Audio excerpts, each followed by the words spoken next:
fishtails. There's always been like a 5-minute limit on fishtails, but nobody seems to like take that into consideration. Nobody. So there's been a few exceptions.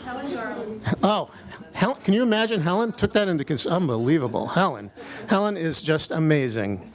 And so we thought it would be a great thing to just have, because poor Greg was over there going, 5, 5, 5, and no one would see him. So, look, an artist in town, Greg Morrell, I talked to him about this, and he thought, well, man, you guys need a hook.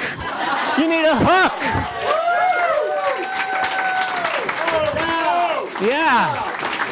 All right, so this is the fishtail hook.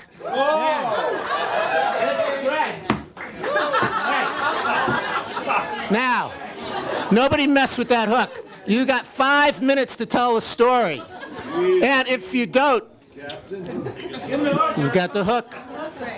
So, anyhow, with that, I'd like to introduce Maureen, our hostess, our fishtail mostess. She is brought this event to where it is today, where we had to turn people away because the fire inspector was going to come in and cause a fuss. So, but we're glad everybody is here, and Maureen Elward.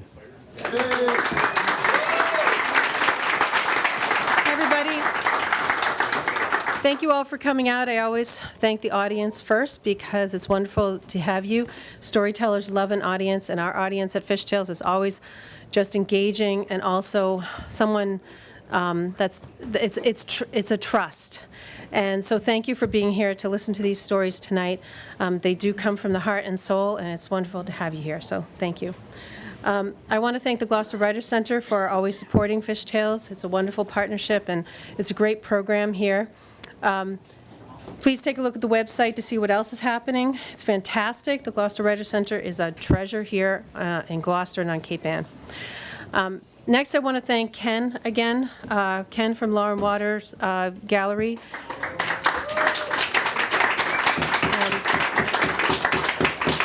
Without Ken, this show would not have happened. He's our sponsor, and he really helped to bring the whole... George, our sponsor. What did Ken do? What did he actually do? Well, he did what I usually do, which is curate the show. And everyone you listen to tonight is a friend of Ken or came through Ken, and we're grateful for his collaboration. Yeah, you got it. George, is that okay? This evening is a very interesting show because we've never done a show like it. It's a double theme show. The theme tonight is I Fought the Law, but we might hear some stories that aren't necessarily about fighting the law, about the law. We have our group of storytellers are mostly all lawyers. So again, it's a double theme. If you...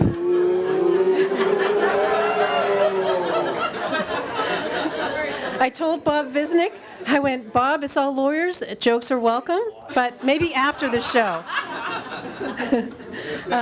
So we're going to get started. We've got a great lineup. Come on up and tell your story.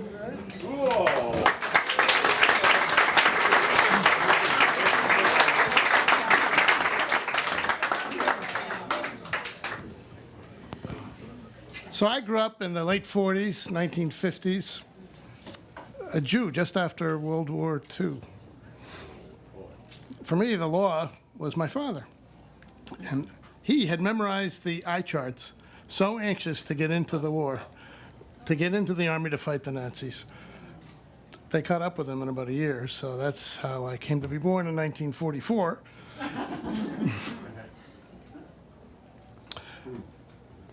But for him, and then for me, his law was very clear.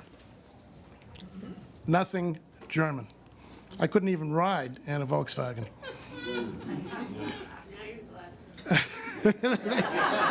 That's true. He was prescient. Yeah. I still have a very vivid memory of a dream, a nightmare that terrorized me for years. I'm running through a dark, dense forest, very tall trees that doesn't seem to have an end, and I'm being chased by Nazis. Now, Theo and I own a home in Germany. So my father's been gone 48 years. What do I say to him? How do I explain this? We live in the old city, just inside the medieval city wall. I'm the first Jew who's lived there for 67 years. It's a cold New Year's night. A quiet, cold, very dark German winter night. We're reading in the living room. Music's on.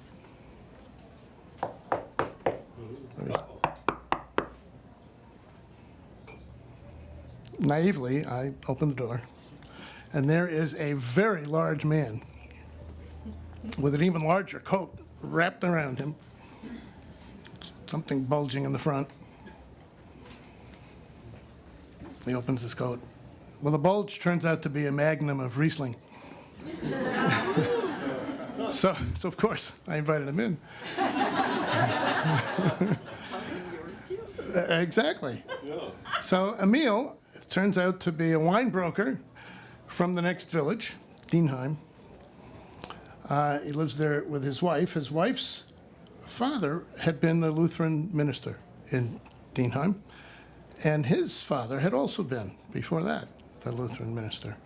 And they lived in the family house still, Emil and his wife. We're in the attic, hidden away in a place where, if found during the war, it would have put the entire family in enormous peril. Because what was hidden there was, at this point, a 178-year-old Hebrew Bible that the grandfather had studied as a seminarian. And Emil had come to us because he and his wife wanted me to take this Hebrew survivor back to the safety of America. So a couple of years later, we're in Mainz at a May Day rally. Very happy time, wonderful crowd, except that there is a little group of, and I mean little, but a little group of neo-Nazis who are coming into the train station, hoping to disrupt this happy day. But the crowd, and it must have been everybody who lives in Mainz, was decided to surround the train station where they were coming in, to trap the Nazis inside the train station. And they were having a wonderful time singing and waving anti-Nazi banners and anti-Nazi chants. It was wonderful. And the police just watched with approval. I felt hugged by this crowd and protected by a German police force. So this journey began 15 years ago when we received a letter inviting us to Oppenheim. It's a tiny little village, wine village, in the center of what had been, before the war, the Jewish Triangle in southwest Germany. It's about midway between Frankfurt and Strasbourg. Anybody with the name, and whoever wrote that sign will be happy to know it was either Oppenheim or Oppenheimer. Anyway, anybody with the name was invited, which meant in Germany that they were inviting a group of Jews. You remember my father's law. Was this a devious trap? Well, it turned out to be a 3-day party. Banquets, wine receptions, a cruise along the Rhine past the castles, a tour of the city, another tour of the underground city, lots of media attention, and all expenses paid. And it turned out this was really the kickoff for the city of Oppenheim to join what had already become a national movement towards reconciliation. We've made wonderful friends in Oppenheim as a result of all this. One is Martin Newman. He's 90.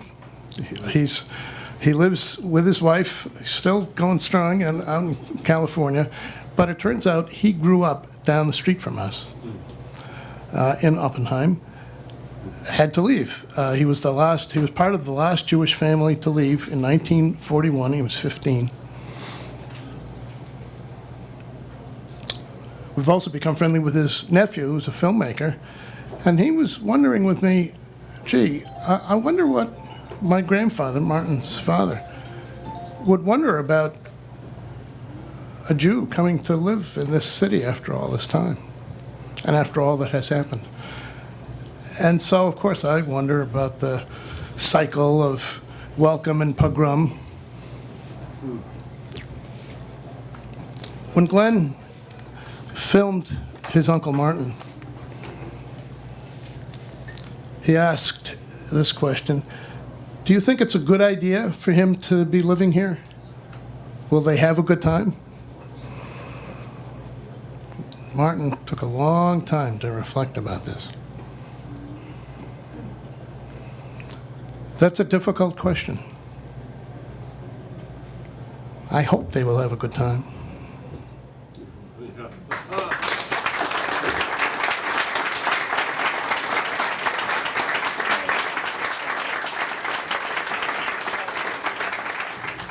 Our next storyteller, very pleased to have her back. She actually told a story at the very first Fish Tales. Please welcome Karen Ristman.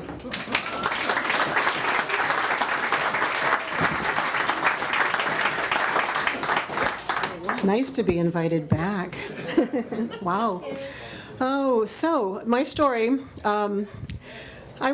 did the natural transition between art school to law school. And that was, it did make a lot of sense at the time, and it still does. But when I was in art school, I was working with a group of environmental artists doing outdoor temporary installations, public art installations.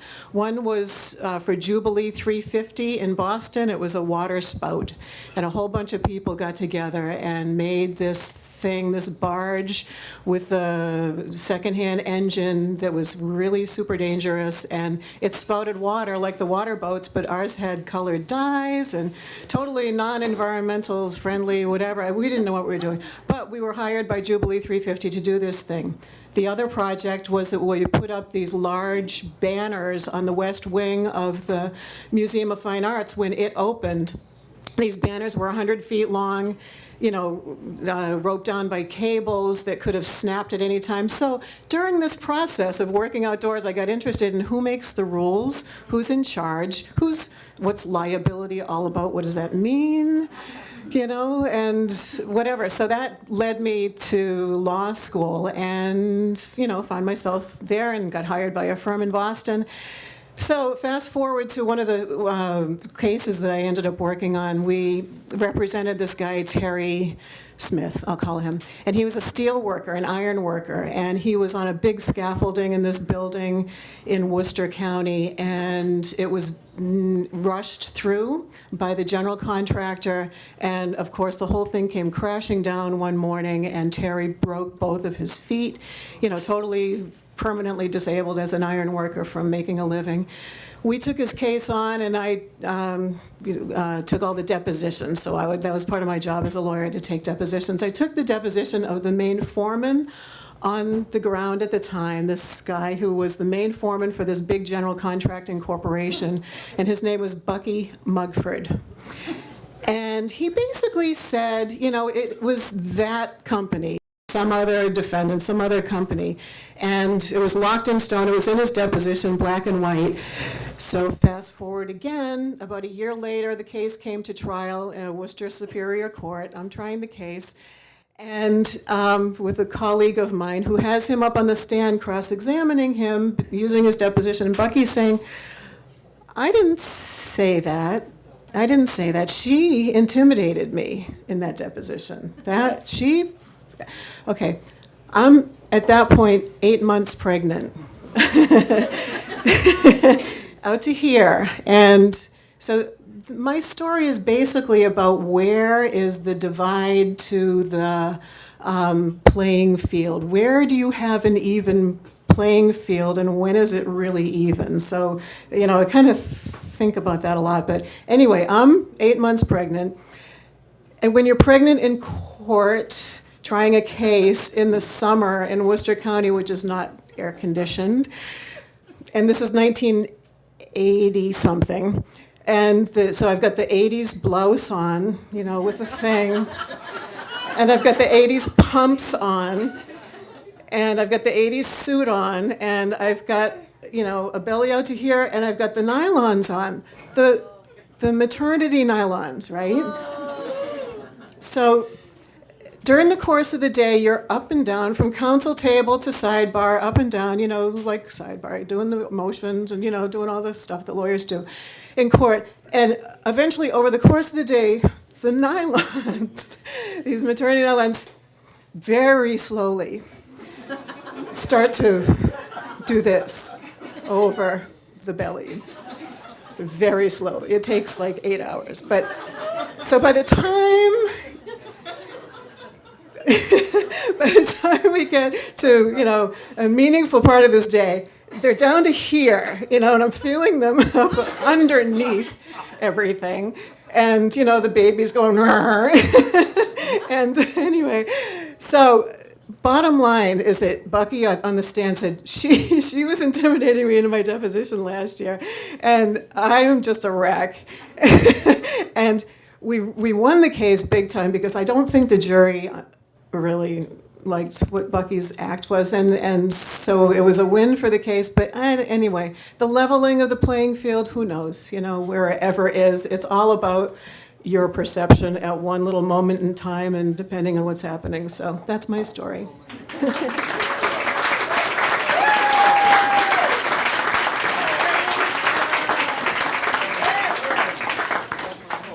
Karen, I think we could do a whole show on nylons. I think I have a few of those stories.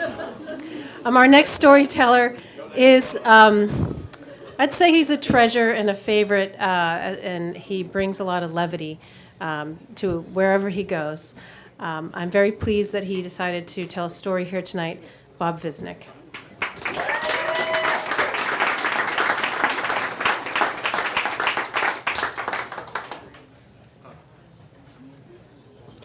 And I have never worn nylons. All right, one time.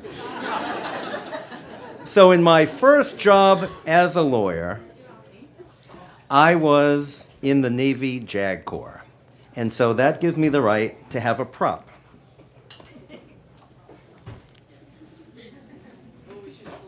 Yeah. So before the TV show and before A Few Good Men, nobody knew what a JAG was. And it took me a while to figure it out. But there I was, 9 months into it, a lieutenant, working at Naval Air Station North Island, which is in San Diego, California, Coronado.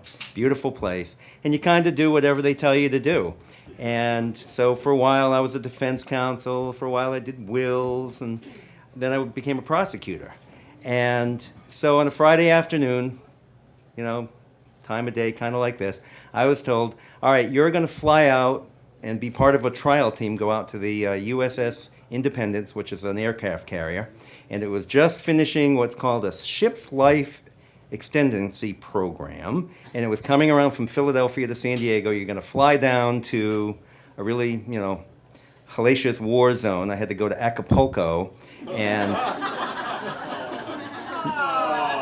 it's tough. And, and meet the ship. And so off I went with my best friend, Andy. And he was a defense counsel, I was a prosecutor. We had to get cases ready for trial.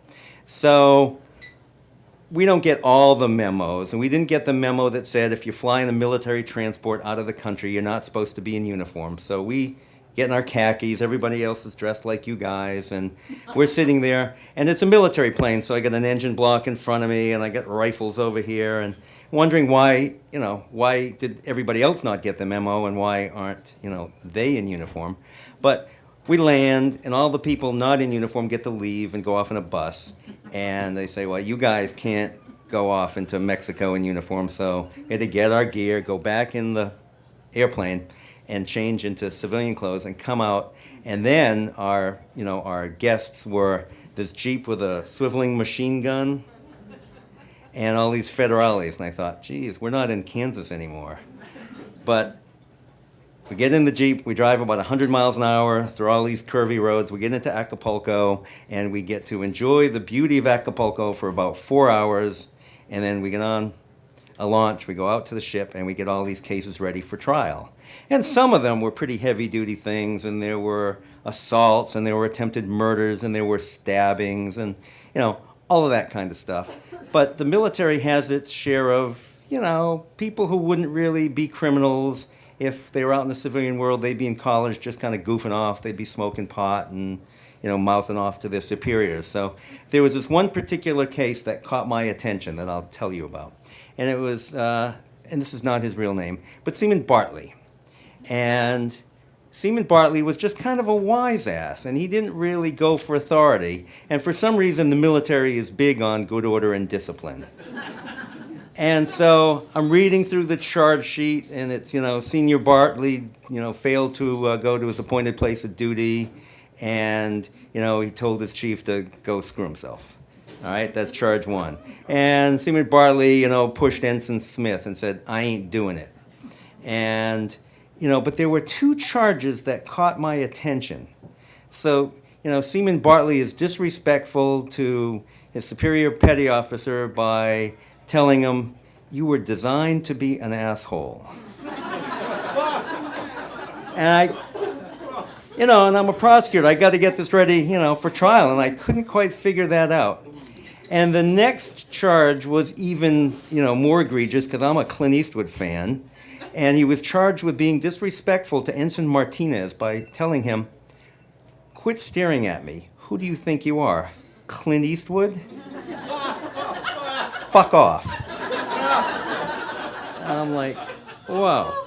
So, fast forward about 6 months later, and we're getting ready to go to trial. And as happens in most cases, Seaman Bartley decides to plead guilty. So I go to the judge, and we had about 10 judges in the court, very busy and big court. And it was Friday afternoon. I said to the judge, Judge, do you have time for one more guilty plea case? And he says, well, Lieutenant, I got tickets to the Padres game, but if you can get this case in and out, we'll do it. I said, aye, sir, no problem. Yeah.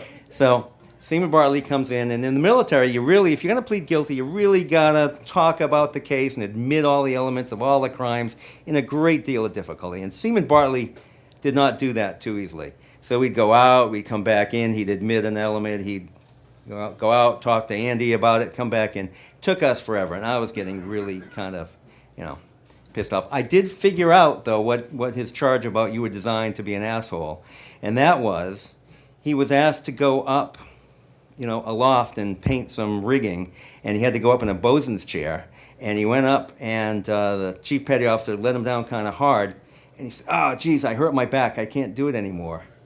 And the chief said, no, you didn't hurt your back.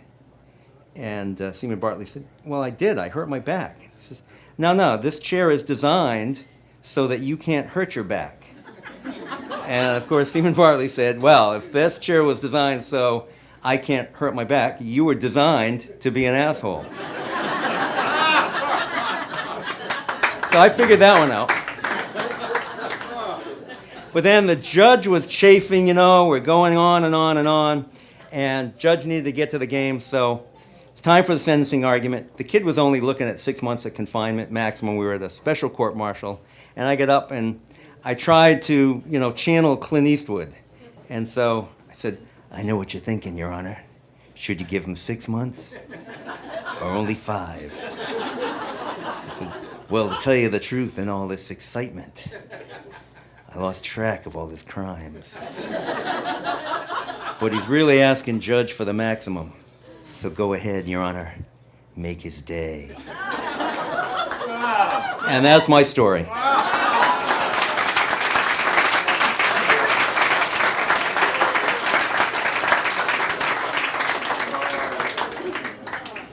Thanks, Bob. We'll be thinking about Clint Eastwood after tonight.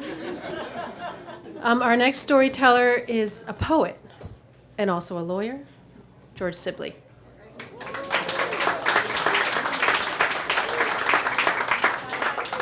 I don't know about the poet piece. But, anyway,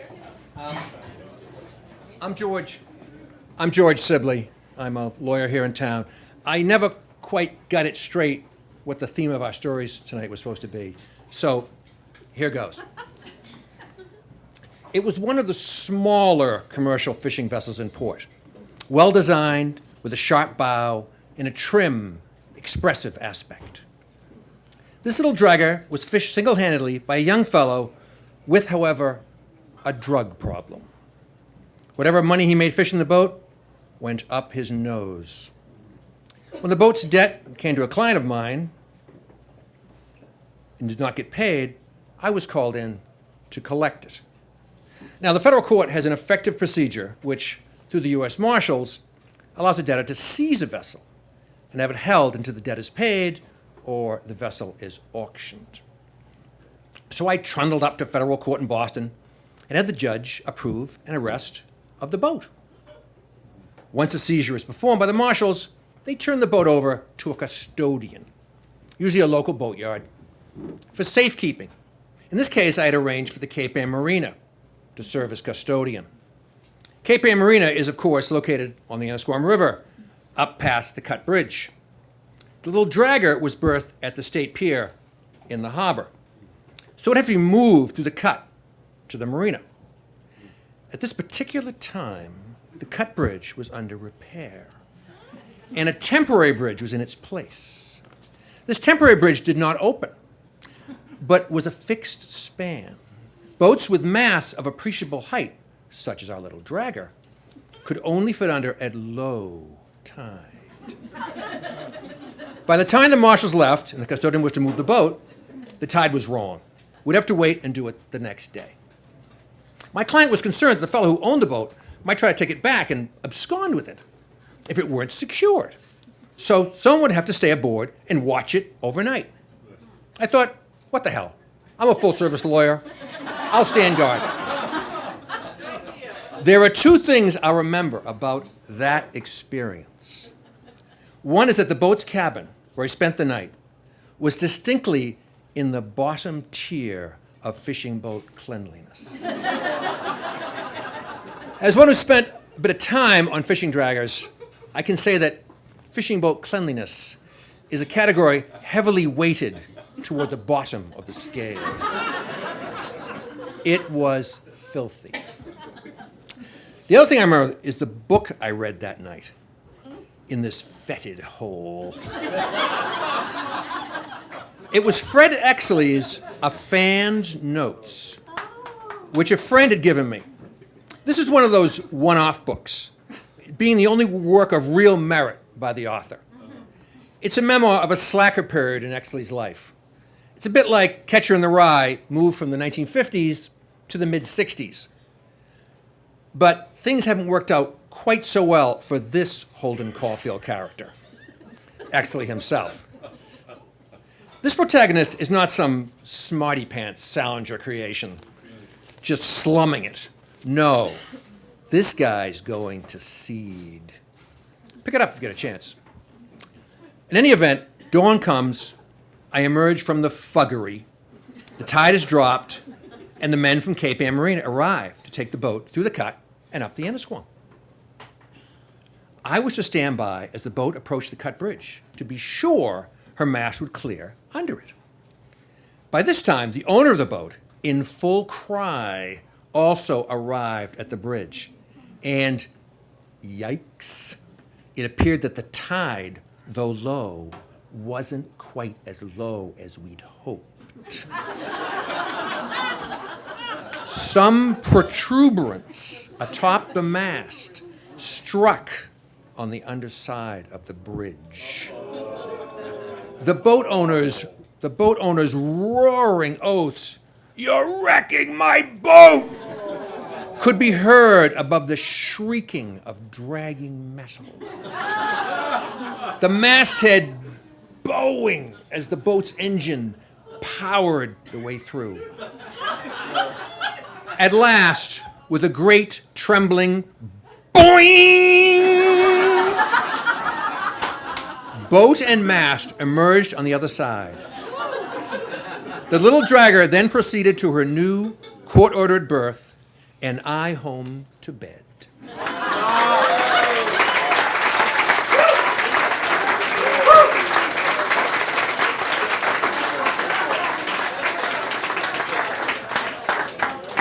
Thank you so much, George.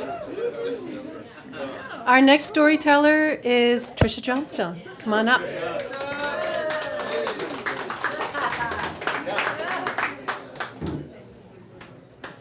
I, much like George, did not quite know what the theme was tonight.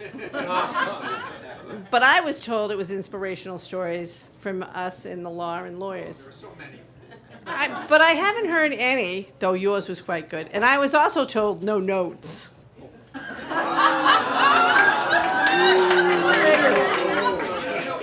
Just saying. Even Lincoln. And we all know what happened to Lincoln.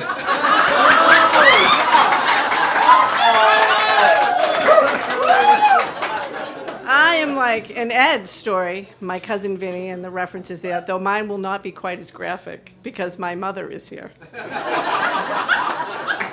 I come from a family of lawyers. I know a lot of people here tonight are going lawyers, and I remember fondly the reception that we heard earlier. My grandmother was a lawyer. My grandfather was a lawyer. My great aunt was a lawyer. My father was a lawyer. My sister Catherine, who suckered me into this, is also my law partner. And my mother is here, and we have nephews that are coming up. So I'm an Irish Catholic girl. I am the 7th out of 8. Now, I have 3 older brothers. And my father, may he rest in peace. I love him, Mom. But he was the senior law partner, and he always expected one of his sons. So I go to law school, and one of my funny stories is he actually took me to Katie Gibbs after I had graduated from college to tell me that he really needed a secretary. And I said, keep on driving, because you're getting a lawyer. So, needless to say, I started as an associate in the law firm of Miles J. Schlichty, not a partner. And this is my inspirational story, which is the one that I prepared today, George, and it's about a pussy willow. My first Superior Court case my father handed to me was to protect a pussy willow. And I'm like, the law is the law. I am going to protect this pussy willow. It was a neighborhood dispute between 2 neighbors, long-term client of my father's, and we got the call to say, my client her neighbor is cutting down her pussy willow underneath the fence line, and she needs it protected. And I said, I'm your girl. I'm your girl. And I did say girl, much to my chagrin at that time.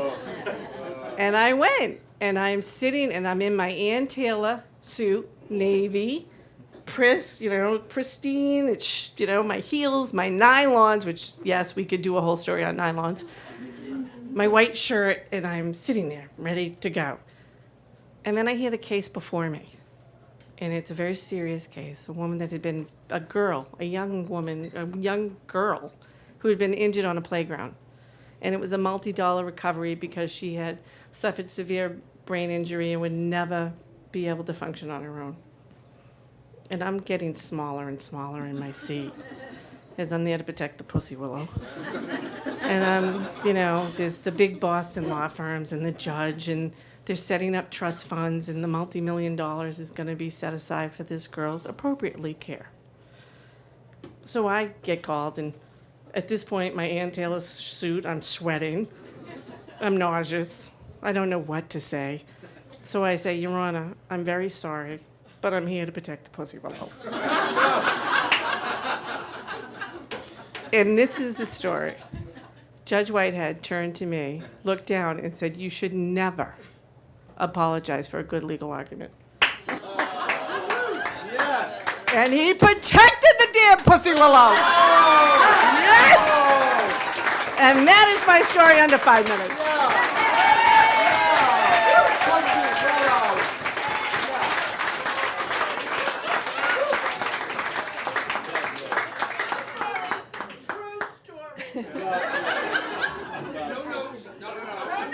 No notes. She gets it all tonight. She's like under 5 minutes. Thank you, Tricia. And I will say the hook hasn't come up yet. There's been no hook, so thank you all storytellers. Our next storyteller is Astrid Af Clintonberg. So please, Astrid, come on up and tell your story.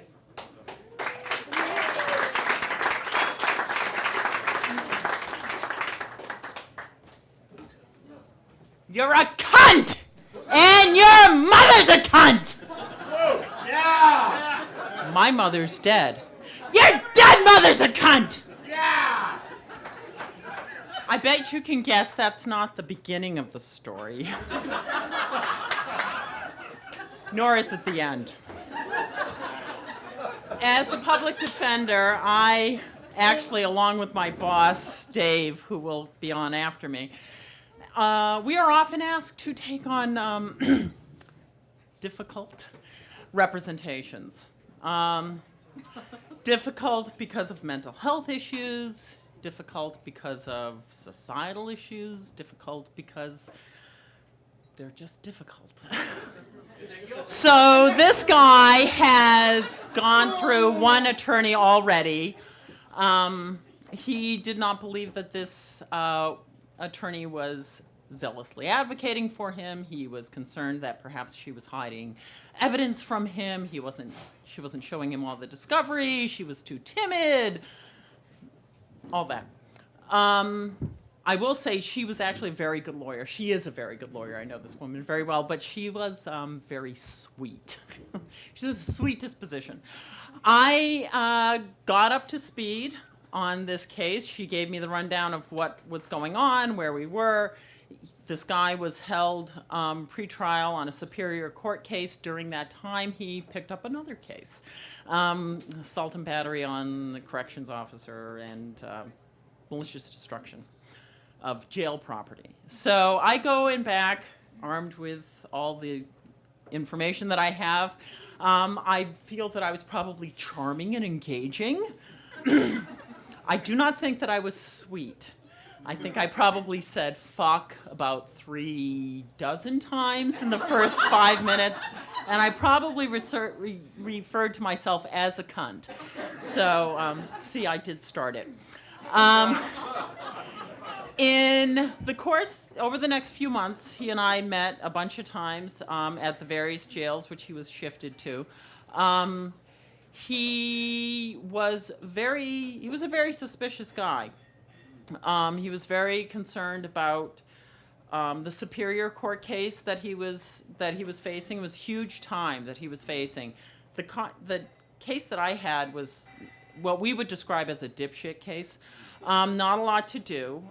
We did, in fact, fully investigate. We looked into a lack of criminal responsibility. You guys call it insanity defense. I'm not a fan of that label. We looked into a lot of different things, and over the course of the representation, I did, in fact, gain his trust. A lot of our interactions were about his Superior Court case. I didn't represent him on this.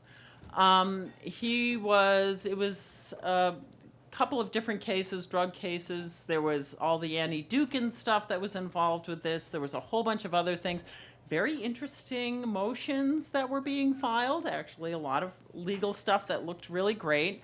But he was worried about this lawyer, this Superior Court lawyer, who you guys may have heard of. He was, about 7 or 8 years ago, he was actually stabbed by his client in court. You probably remember this. And so he was worried that he was being, misrepresented by this guy, that this guy was maybe a little gun shy. He was worried.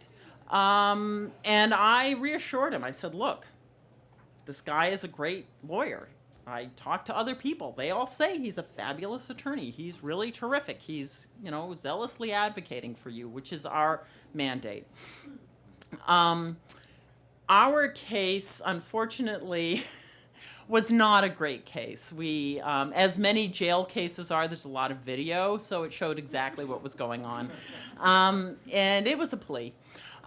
So we come in for to resolve this case, to plead it out, and of course he gets there at the crack of whenever they feel like getting him there, as often is the case with custodies.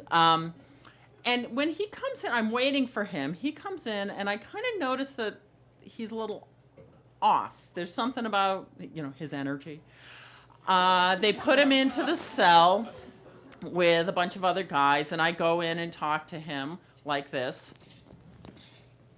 Hi, hey, okay, so this is what we're going to do with your case, because you're talking through a trap. I talk to him about what we're going to do with the case, what's going on, what's happening. He's aggressive. He's confrontational. He is not happy. He's talking to me and talking to the guys who are in the cell with him, and I say,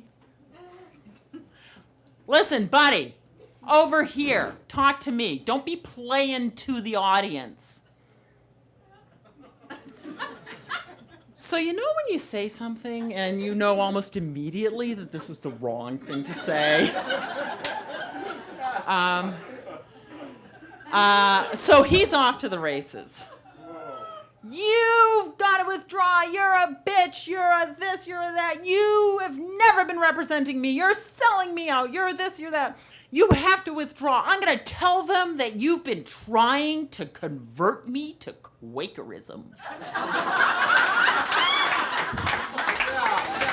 So in the course of our many meetings at the jails, he had asked me at one point, what's your religion? And I said, well, actually I was raised as a Quaker. And I sort of said, we're kind of a peaceful bunch, kind of laid back, whatever. Anyway, so we go out into the session where we're supposed to be entering our plea. And he says to the judge, Your Honor, she is just trying to convert me to be a Quaker. And that was the response from the court. Because it's Cambridge, and they actually know what Quakers are. So he says, I want her to withdraw. And the judge says to me, Attorney Off Clintenberg, are you moving to withdraw? No, Your Honor, I am not. I believe that I can continue to zealously advocate for this individual. Okay. So we go back in. We put it on for trial for the next date. We go back in. I go in to talk to him. Wasn't a good interaction. He says to me, you've got to withdraw. You've got to withdraw. You can't zealously advocate for me. You cannot do that. I disagree. You can't do it. I said, I can zealously advocate for you. There's nothing else to do. I know all this stuff. I can try this case with my eyes closed. Do you want me to try the case? That's fine. I'll try the case. I go home. And he turns to me and he says, you're a cunt! And your mother's a cunt! My mother, who had died about 5 months beforehand, I said, well, my mother's dead. Your dead mother's a cunt! Well, that may be, but I'm still your lawyer. He didn't talk to me for the rest of the day, nor did he come out to see me after I schlepped myself and the social worker down to OCC in Bridgewater. So I prepped the case for trial. I went on and continued on as if we were going to go to trial. He comes in the day of trial. Well, I should say, we come in, of course, because he didn't get in there until 2 o'clock. I come in and I answer, ready for trial. By this court time, of course, everybody in the court knows what happened. And I say, ready for trial, Your Honor, I think, or not. By the time he comes in, I'm there waiting for him. I see him come off the bus, and I look at him. And they the court officers put him in in a cell by himself. And I go over there and I say, are we good? Astrid, you know how you are. You're like really, you're really casual. You're really fresh. which is really bad. You know, it means I'm fresh. And I said, you know, I'm really sorry if I was disrespectful to you, and if I didn't make you feel as though I was taking your case seriously. I was taking your case seriously. And he said, I was just scared. So we resolved the case. We pled him out to a guilty. We got him the minimum sentence that we could possibly get him, and I zealously advocated for him. The reason that I don't withdraw on these cases is because I'm very good at dealing with these guys. And I will say David is actually very good at dealing with these guys. We are often sought out to deal with the people who are the hardest to deal with. I don't withdraw on these cases because I'm not going to give up. I want to show my clients that I'm not giving up on their case, that I'm not giving up on working for them. I wanted to show this guy I was not giving up on him. He still writes me. He actually has asked me several times to take over his Superior Court case. I'm good, thanks. Interesting thing, the attorney who took the case on, was representing the case, was a guy named Jack Courtney. Jack actually had to withdraw from that case because he had cancer and eventually died. The most interesting thing to me about Jack's case, about his representation of the guy who stabbed him, was not the fact that he was stabbed. It was the fact that Jack Courtney had to be ordered off that case. He did not move to withdraw.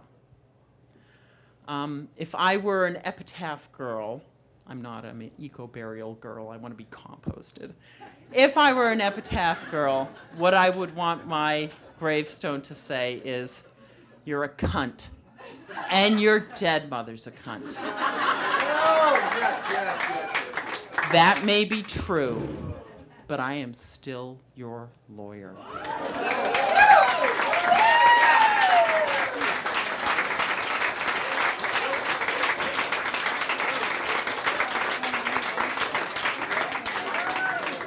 Thank you, Astrid. Freedom fighter, justice. Our next storyteller is actually Astrid's boss, David Tuig, and hopefully we'll have him come up. See? Yep. Oh, you're right here. I'm blinded by the light.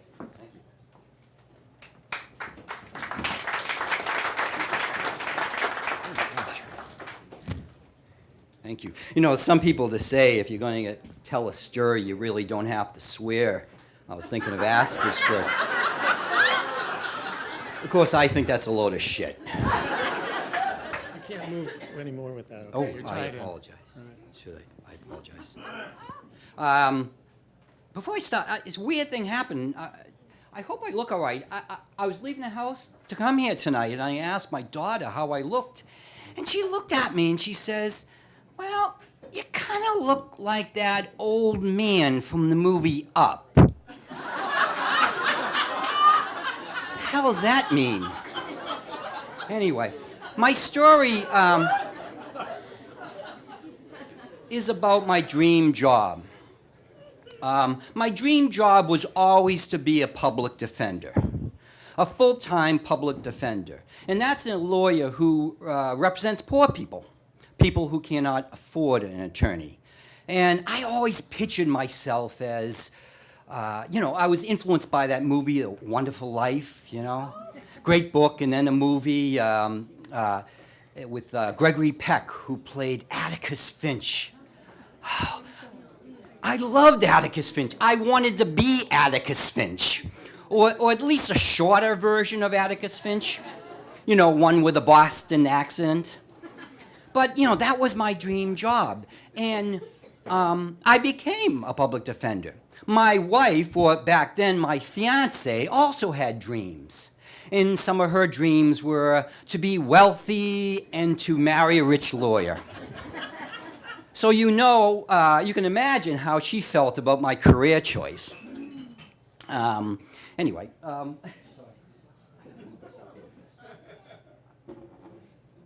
But she did marry me. And, we eloped, which way back then was a romantic way of saying Catholic, poor, and pregnant. Because, money was tight, and well, we weren't that poor though. I actually had a lot of money in the bank. Well, it felt like a lot when I shook it. But the thing about a dream job, it's, how do you describe? It's like a dream romance or a dream relationship. Yeah, I have that, where you fall in love and everything is wonderful. It's perfect. It's like, oh, she's so perfect. She's wonderful. I bet she doesn't even fart. And if she does, it smells like jasmine. Then a few years go by, and you're sitting in bed and, maybe have a glass of wine or something, and she kind of leans over to you, and you're thinking, oh, wait a minute, you're gonna give me a kiss or say something romantic, and she leans further, and then she rips one.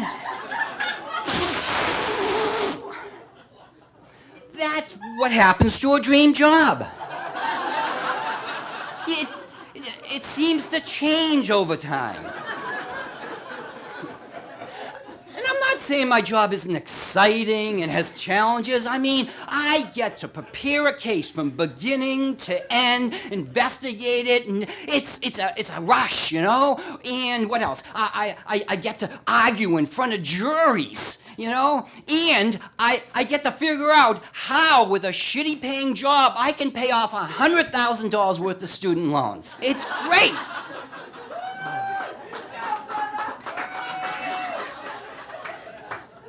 But after a while, the excitement of the job, it takes a toll on you. It's like the post office, it just keeps on coming, And the work is always there, and you get tired of that overtime that you don't get paid for.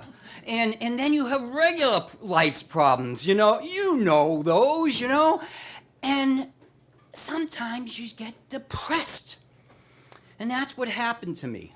I found myself 6 or 7 years ago standing in front of a mirror, and I'm looking and I'm putting on my roll-on antiperspirant, and I thought, why don't they make a roll-on antidepressant? Wouldn't that be great? You wake up in the morning, you're feeling in the pits, you just roll it on your pits. You could call it unsure. Degree of sadness. By Menon, if you're bipolar. But what I did, I tried the medicine, I tried the therapy. What I decided to do, I took a stand-up comedy course. I went into Cambridge Adult Education, and for 3 hours, once a week, for 8 weeks, I took every problem I had, every insecurity I ever had, and just talked about it, wrote comedy, got feedback, and it was wonderful. It was a different perspective. And then, when you think of it, also, giving a closing argument is a lot like doing a stand-up comedy set. Except with a comedy set, no one goes to jail, which is nice, But, and so I continued with it, doing open mics, who's that old guy? What the heck? Just get out there. And it was like a whole new thing. It was different. It made my life different. I brought it into my job. A judge told me through a clerk that she likes doing trials with you because you make her laugh, And it was just a different perspective. It gave me more energy. It made me more optimistic. My wife found me more attractive. Well, I'm lying about that. She didn't find me more attractive. In fact, like 2 years earlier, she had cut me down to 1 day a year. She picked the day, February 29th.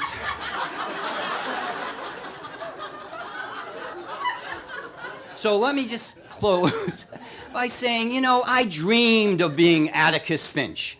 I'm not. I dreamed of having the perfect job. I don't. But I have a good job, and now I have a better perspective. So if they don't invent a roll-on antidepressant, go out and take a stand-up comedy course, do something different in your life, maybe even sign up for a storytelling club.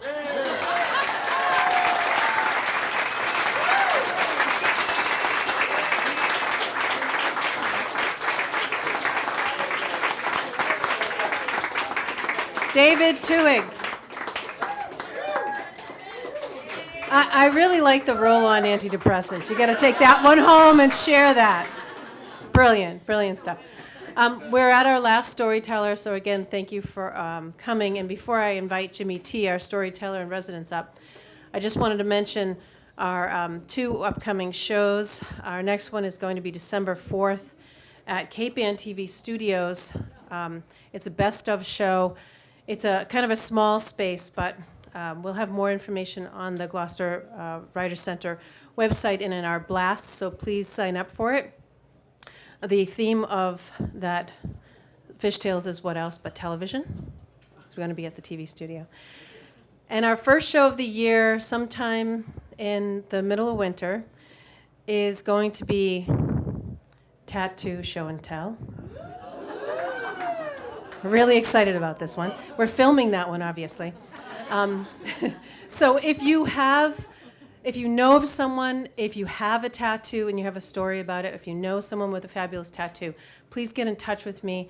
My email is on the website, Gloucester Writer Center. So I'm looking for storytellers right now, tattoo storytellers.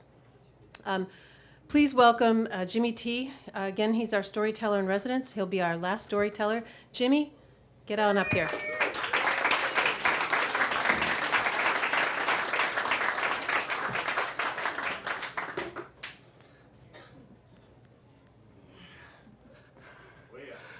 I guess I'm the token criminal element.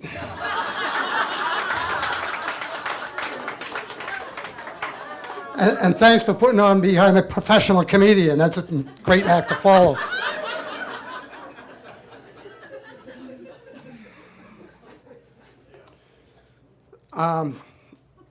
What was the theme for tonight? I fought the law, and I'm all lawyers. I guess, again, I'm the only one that actually fought the law. So, without further ado, and I will be under 20 minutes like every single other storyteller, so I don't want to see no hand wavers. I'm 7.5 minutes, so no waving, no fingers, no hook. Otherwise, I'll be fighting the law again. So generally, I shoot from the hip, but when I was a criminal, it was a long time ago, and I was under the influence, and my recollection isn't that good, so I'm going to have to read this one. Look at me shaking like a leaf. Because it's a sensitive subject for me. If you look closely, you'll see I have the many scars of an obviously troubled and sometimes violent youth. No, I'm serious. I was a product of a broken home, and I'm not proud to say I've had several run-ins with the law, the more dramatic of which I'll reluctantly share with you tonight, in the hope that you won't judge me too harshly. People can and do change. So, my criminal behavior started at the tender age of around 14. As a member of the Back Road Gang, I aggressively rebelled against society. We regularly disobeyed our parents by staying out after the streetlights came on, walking the forbidden train tracks down behind the cemetery, and even committing acts of aggravated assault on neighboring gangs during crabapple season. No, I'm serious. I was a badass. I even talked back to the grouchy old lady next door, Mrs. Haskins, who was constantly in the window watching for us to do something wrong so she could call our parents. The first time I eluded the police was All Hallows Eve, appropriately enough, in Oak Grove Cemetery, 1975. I remember it like it was yesterday. Me and the gang had just pulled off a successful crime. Armed with barbasol and dozens of white eggs. Well, we pitched in. We weren't going to spend the money on the brown ones. We weren't eating them. Armed with barbasol and dozens of white eggs, we unleashed the wrath of hell on Mrs. Haskins' car. You know, if you aim for the center of a car window and you gun it hard enough, the spatter will cover the whole window. That when it dries the next day, the only way it's coming off is with a straight edge razor blade. So we were bad. I think someone even wrote bitch across the hood of her car in shaving cream. Wait. That means babe in total control of herself. Talking from experience over here. Hey lady, I'm the storyteller here. I stand properly chastised. Anyway, so we were pretty mean to Mrs. Haskins' car, so of course I started to run when I heard a screen door creak open and her yelling, "You little monsters, I'm gonna call your parents!" I took off, right? But in 3 steps I realized, wait a minute, it's Halloween, I got a costume and a mask on. So I quickly reversed direction and did a little dance for her with my tongue out and my fingers and my thumbs in my ears. What a punk ass I was. So there we were, laughing and walking up Washington Street, high as a kite, on Butterfingers and Snickers bars. And we heard the siren and saw the blue flashing lights. So, of course, everybody's, run! We run into Oak Grove Cemetery. Cops hot on our heels. Time seemed to kind of slow down as I could see my shadow in front of me on the gravestones, cast by the light of the cruiser's headlights with flashing blue. I knew I'd made it. It was official. I was a juvenile delinquent. So if you know Oak Grove Cemetery, there's that big tomb brick granite building. We took off around the building and ran right back out the way we came. The cops, you could actually, better stick to script.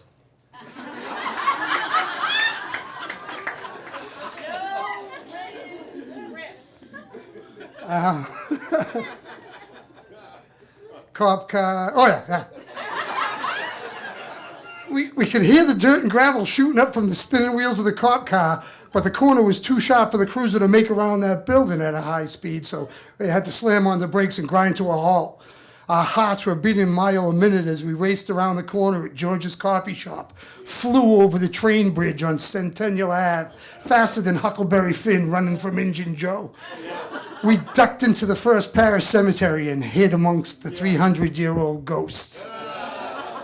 It was a good night for a young criminal. Of course, my life of crime just escalated from there. By the time I was 16, I was a full-fledged criminal with the Fort Gang, the infamous Fort Gang, land of the junkies and heroin addicts, crime. Having several cousins in the neighborhood, Tarantinos and Aiellos, and a tough guy attitude, I moved up the ranks quickly and was involved in drug trafficking in no time at all. For $20, I could buy an ounce of Mexican, sell 50 pin joints at lunchtime in the field at Gloucester High for $1 a piece, and make an easy 150% profit. Now, this is the 70s. I don't know if some of you probably remember, but back then, I could get a 5-finger fat bag of weed, $20 for Mexican, $30 for Colombian, and $40 for the good gold down the fort at Polly Cadoni's hut. The good old 70s. But I was a tough guy. I was Teflon, 16 years old, and I had a big shot connection with the police department. My mother was the full-time manager at Dunkin' Donuts. Back when there was only one in town. All the cops knew I was Shirley's son. Aren't you Shirley's son? I used to brag to my friends, I'll never get arrested. I thought I was so cool. What a punk ass I was. Then I got arrested. One night, me and Bobby Scola coming out from the old Cape Ann Fisheries ruins, smoking one of the leftover pin joints. Bang, the flashlights were right there, busted for a pin joint. But I'm Shirley's son. Apparently, it was a new cop on the force. A year or two later, I got busted again on my 18th birthday, minor transporting alcohol. Well, my best friend bought me a case of Heineken for my birthday, and I was halfway through it when we got pulled over. There were 4 of us in the car on the way to a party, and the cop told us, get out of the car. I'm sure he would have done, as most cops do, all good cops, take all the beer for his next cookout and tell us, next time I'm going to bust your asses. But no, being the smart ass that I was and very intoxicated, I thought I'd have a little sip while he was running the license plate. Well, the cop heard my friends laughing and caught me, and he said, "Hey, what are you, a comedian?" And again, I was drunk, and so I replied, "Not yet, Ossifer, but I aspire." And I raised my pinky and I took a good guzzle. Not a very smart move. He apparently didn't see my humor, so he said, "Okay, funny boy, put your hands on the trunk, nice and slow." He's like making his man like he's going to draw his gun or something. So, you know, I'm in a drunken state, and further inspired by the laughter of my buddies, I did what I was asked. Is this slow enough, Ossifer? Well, that earned me roars of laughter from my friends, extra tight bracelets on my ride down to the station, and a full night in jail to sober up. I was a punk ass. I remember one Saturday afternoon, Officer Ralph Mitchell came in Dunkin' Donuts to get a coffee. After a wait there was no waitress to wait on him, so he came out back, as all the cops did regularly.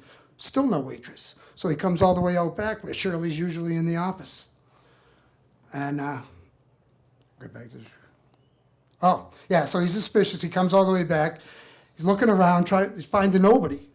So he rips open the ladies' room door, and there's me and the two waitresses. He says to me, "What are you, crazy? A cop could come in out here. Get the hell out of here. Next time I'm going to bust your ass." It was good being Shirley's son. So then I turned drinking age, forget about it. Finally, I can get shit-faced legally. And back then, the bars, they let you get shit-faced. As long as they knew you didn't like you, they let you get shit-faced. So it's closing time, and I come out of the bar shit-faced. And I mean shit-faced. I couldn't find the key to get into my truck. I was struggling with the key, and all of a sudden I hear another friend police officer behind me, Steve Amaral, God rest his soul, he used to hang around on the 4. He goes, "Jimmy, please tell me you're not going to drive tonight. You're not trying to drive tonight." I go, "Stevie, I fucking got to drive. I'm too drunk to walk."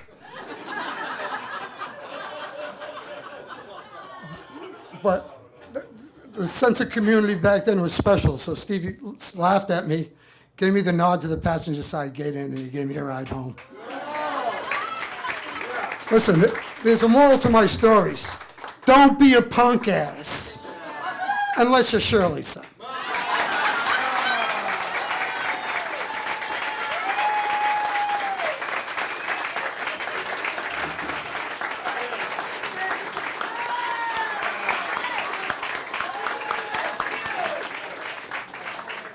Thank you to all our storytellers tonight. Thank you, Jimmy.